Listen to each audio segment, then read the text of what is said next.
கனல் காலங்களில் கரண்ட் வரும் கம்பிகள் மீது அல்லது கடத்தியின் மீது கதிரவனினுடைய கனல் கடும் அதிகமாக விழுவதால் கம்பியினுடைய கடத்துத்திறன் குறைகிறது. கம்பியினுடைய மின்தடை அதிகரிக்கின்றது.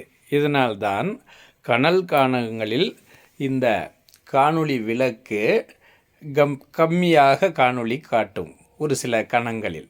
அதற்கு காரணம் கதிரவன் ஒளி கடுமையாக கடத்தும் இந்த அலுமினிய கம்பி மீது விழுகிற போது அதிக மின்தடை அதிகரிக்கும். அதிக மின்தடை அதிகரித்தால் எலக்ட்ரான் ஃப்ளோ ஆகிறது குறையும்.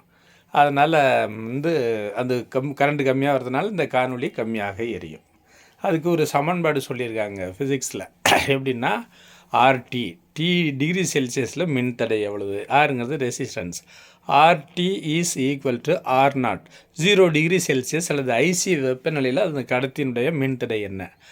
RT is equal to R0 bracket open பண்ணி 1 + α டிங்கிறது இப்போ என்ன வெப்பநிலை அப்படிங்கிறது ப்ராக்கெட்டை க்ளோஸ் பண்ணிடணும்.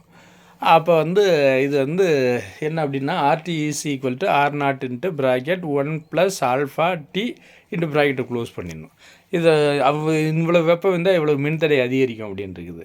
அதனால்தான் கனல் காலங்களில் காணொளி காட்டும் விளக்கானது கம்மியாக மங்கலாக எரிகின்றது. அதற்கான காரண காரியம் இதுதான்.